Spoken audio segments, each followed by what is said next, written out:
In this video I'm going to play just a random progression of chords C, F and G in the key of C, and this will be for you to hear where the bass line is moving, so to try and get your ear used to the character of a subdominant chord sound, which is chord 4 in your key, or a dominant chord sound, which is the strong, bright chord 5 in your key. So here we go. Here's a chord on C,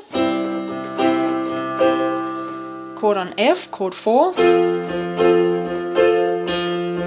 back to chord 1, now to chord 5,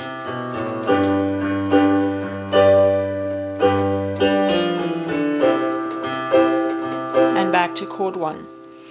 Alright, so listening to those qualities, chord 1 is your home bass in terms of sound. Chord 4 is kind of softer, it's not as strong as 5.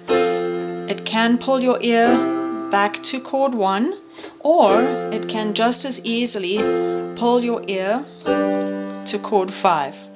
But chord 5 very much wants to resolve back to chord 1. So here we go, listen out for those differences.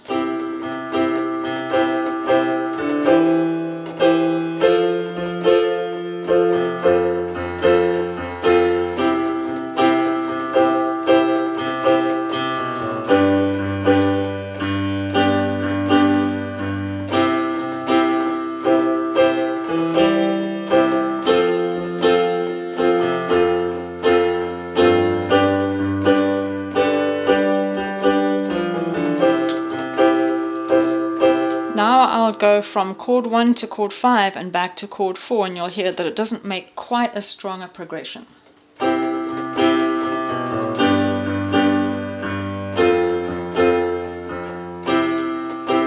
And again.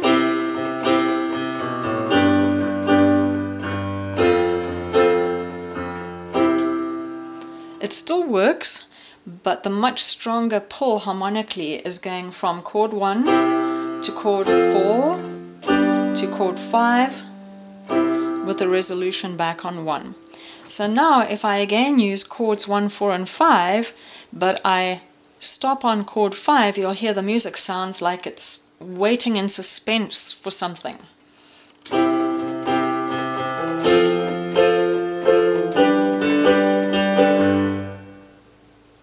It wants to resolve somewhere.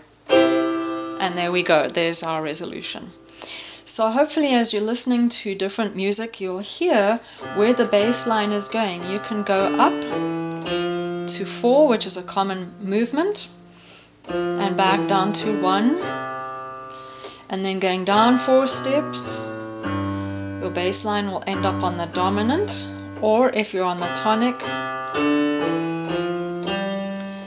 up to the next dominant note. But most of your music will then want to resolve back to the tonic, which is right there.